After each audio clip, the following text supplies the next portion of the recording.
Hey guys, welcome back to the channel and welcome to a very sunny Monterey in California. This morning I've been riding the brand new BMC Roadmachine behind me, the company's updated endurance road bike, now a space for wide tyres up to 40mm in line with other bikes in the category like Specialized Roubaix, like the MV Freight and so on. Improved comfort, down tube storage, rear lights built into it. So in this video, I'll give you an experience of what the bike is like to ride as much as I can tell you with a short breakfast ride along a 17-mile drive, which is a stunning road along the coast here. And what do you think of the new Castelli Espresso kit I'm wearing right now? Cool new range of clothing, loads of colours, matching or mismatching if you want, jersey and bib short sleeve, long sleeve because it's a bit colder this morning. I'll put a link to their Saddleback website who support the channel right down below. Anyway, I'll take you back to a few hours ago and riding the new BMC Roadmachine.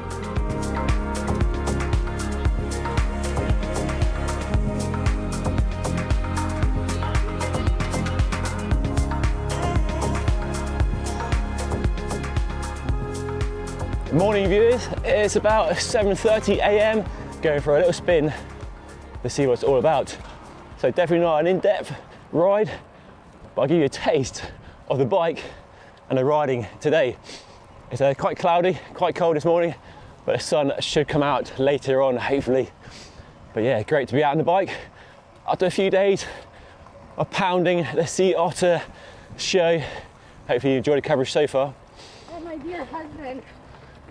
It's a very active town, everybody's out running, cycling, very cool. So I'm riding a very top end build, Dura-Ace Di2, one piece carbon handlebar and stem, nice physique, saddle, feels pretty light. I don't have my scales with me so I can't weigh it, but yeah, definitely not heavy.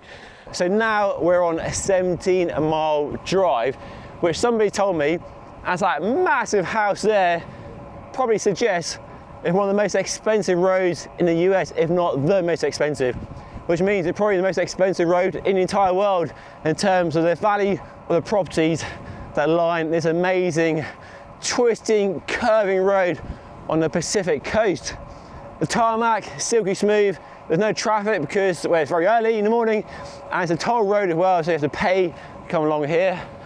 But yeah, stunning road, golf course over there. I wonder what the golfers make of the new BMC Roadmachine. Not the most arduous test for the new BMC Roadmachine, so hopefully I'll get a chance to ride one back home in the UK, ride it on some rougher roads, more familiar roads, and really put it through its paces. But yeah, I can't complain. I'm having a lovely morning. What a start to the day. So a key feature of the new Roadmachine is a down tube storage compartment, as it's becoming very popular. We have a turn dial. I turn that all the way. I think it'd be really awesome. There's a bottle cage, aero bottle cage as well. And inside we have that. Put your inner tube in there, your tool, gas canister, and there you go. Very smart. It makes a lot of sense for a bike like this, in my opinion. Better than the saddlebag. Oops. Being clumsy this morning. I do like the design of this cage a lot. So it sits flush, very seamless, and that turn dial is very smart. So that looks pretty cool. What do you think? Drop a comment down below. They're nice. We have a lovely, unique BMC style, don't we? These sort of angular lines here, that junction there, the dropped rear stays, the way they're sort of fluted down to the very cool dropouts which have concealed through axles and on the fork as well, so you can't see the ugly axle poking through. Sort of aero shaped down tube, and we have the one piece cockpit. Nice handlebar as well, quite small profile in the tops, so great when you're climbing. Nice compact drops too. You could slam That's them, of course. And we have the light, which can be removed just by.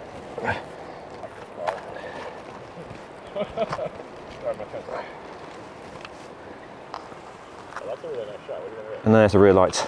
So it's removable, but it has a hole, so you probably don't want to leave home without it.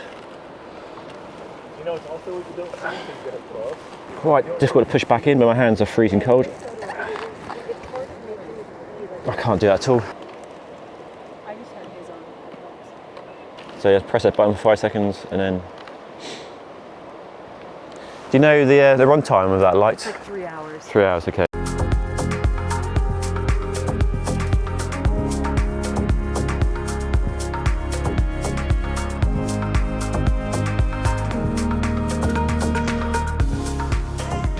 So a very pleasant ride along a 17-mile drive, rolling back into town for coffee and some snacks. The updates to the new Roadmachine are clearly a good move. We're seeing a lot of endurance bikes, all-road bikes, whatever you want to call them, now offering space for 40mm wide tyres, MV3, Giant Defy with 38, Specialized Roubaix, and a few other bikes launched at Sea Otter from Parley, 51, and others. So clearly a good move, keeps it current with that desire to run a wide tyre. A bit strange to spec a 30mm tyre on this bike. I think a 32 would have made more sense, but the roads we're on now are so smooth, you don't need anything wider. The steering definitely on the slow side. It holds a kind of straight line very well indeed.